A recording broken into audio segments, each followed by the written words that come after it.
ધોરણ 10 પ્રથમ પરીક્ષા માટે વિકાસ પરીક્ષાલક્ષી એસાઇનમેન્ટ 2025 નો આપણે અભ્યાસ કરી રહ્યા છીએ. વિભાગ ડી, નીચે આપેલા પ્રશ્નોના માગ્યા મુજબ ગણતરી કરી અને જવાબ આપો. જેમાં 8 પ્રશ્નોમાંથી આપણે ટોટલ 5 પ્રશ્નોના જવાબ આપવાના છે. પ્રશ્ન પૂછાશે 47 નંબરથી 54 નંબર સુધી અને દરેક પ્રશ્નના ગુણ છે 4 અને આ વિભાગ ટોટલ 20 ગુણનો પૂછાશે. જેમાં આજે આપણે પ્રકરણ 14 સંભાવનાનો અભ્યાસ કરી રહ્યા છીએ. ચાલો.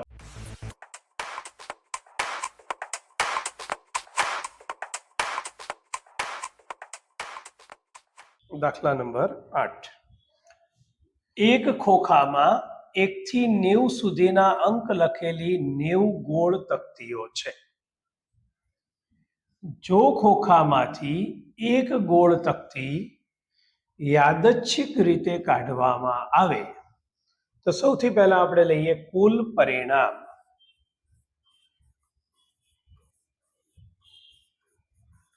બરાબર n અને ટોટલ 90 તકતી છે તો n બરાબર કેટલા? 90. તો તેના પર પ્રશ્ન નંબર 1 એક અંકની સંખ્યા હોય. ચાલો, પ્રશ્ન નંબર 1 એક અંકની સંખ્યા હોય તે ઘટનાને એ ધારતા તેના સાનુકૂળ પરિણામ બરાબર. ચાલો, 1 થી 90 માં એક અંકની સંખ્યાઓ કઈ કઈ છે? 1, 2, 3, 4, 5, 6, 7, 8 અને 9. એટલે કે m બરાબર 9. સંભાવના p ઓફ a બરાબર m ભાગ્યા n 9 ભાગ્યા 90 બરાબર 1 ભાગ્યા 10. ઓકે. ચાલો, પ્રશ્ન નંબર 2 પૂર્ણ વર્ગ સંખ્યા હોય.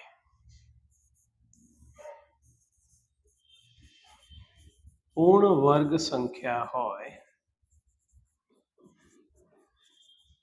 તે ઘટનાને બી ધારતા તેના સાનુકૂળ પરિણામ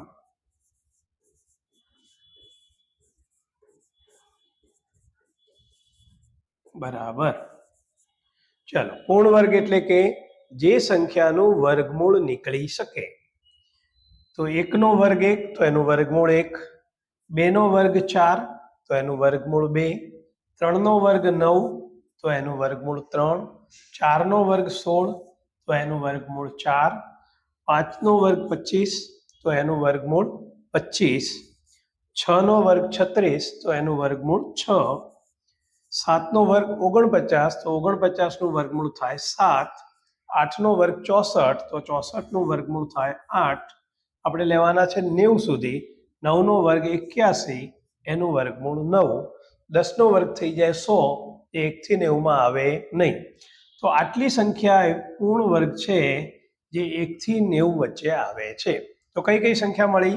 1, 4, 9, 16, 25, 36, 49, 64 અને 81. એનો મતલબ કે m બરાબર 1, 2, 3, 4, 5, 6, 7, 8 અને 9. અને એની સંભાવના p ઓફ b બરાબર m ભાગ્યા n 9 ભાગ્યા 90 બરાબર 1 ભાગ્યા 10. ચાલો, પ્રશ્ન નંબર 3 3 વડે વિભાજ્ય હોય. કેટલા વડે વિભાજ્ય? 3 વડે વિભાજ્ય હોય.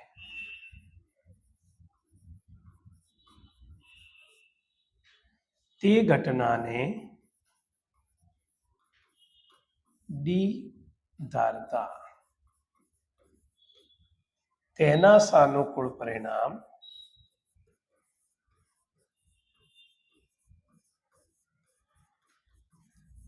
ચલો 3 વડે વિભાજ્ય 1 થી 90 સુધીની સંખ્યામાં 3 વડે વિભાજ્ય હોય એવી સંખ્યાઓ કેટલી આવશે?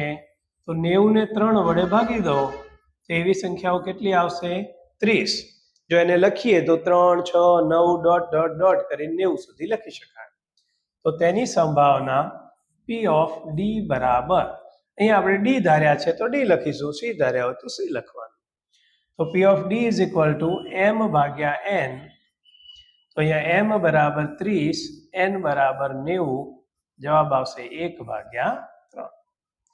પ્રશ્ન નંબર 4. પૂર્ણ ઘન સંખ્યા હોય તેની સંભાવના. પૂર્ણ ઘન સંખ્યા હોય તેને C ધારતા તેના સાનુકૂળ પરિણામ